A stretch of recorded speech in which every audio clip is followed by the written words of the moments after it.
la reprise de votre séminaire, vous dites la politique, il y a un passage extrêmement mélancolique où vous dites la politique c'est devenu uniquement ça, la puissance des riches protégée contre le désespoir des jeunes par une police infâme. Et pour vous, non seulement c'est ça, mais ça continuera comme ça tant que l'hypothèse communiste, telle que vous venez de la définir, ne sera pas de retour. Alors comment faire concrètement? Comment mobiliser? Comment faire pour la reconvoquer? Comment agir? Je pense qu'il faudrait commencer par organiser un réseau, nécessairement petit au départ, mais capable de s'agrandir, d'écoles politiques. Alors j'appellerais école politique quelque chose qui n'engagerait pas tout de suite des formules du type on va se présenter aux élections, etc., mais des écoles dans lesquelles on raconterait et on discuterait dans les termes que je propose, mais de façon générale, de façon répandue, la situation telle qu'elle est.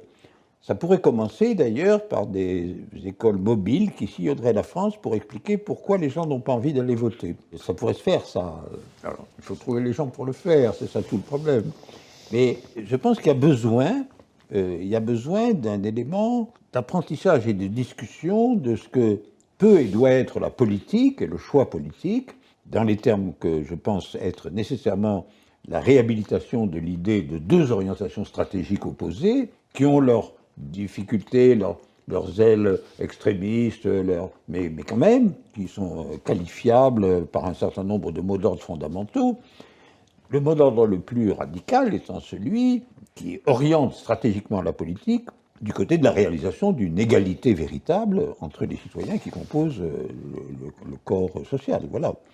C'est l'idée égalitaire qui doit être au cœur absolument de la politique nouvelle. Après, on pourra étudier ce que signifie cette égalité, ce qu'elle implique du point de vue de l'organisation économique et financière des États considérés.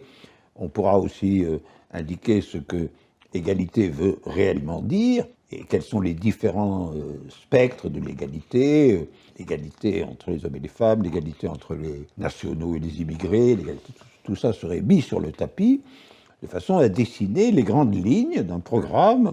Moi je dis communiste parce que c'est le mot historiquement forgé dans cette orientation, et qui montrerait aussi comment fonctionnent les oppositions à cela.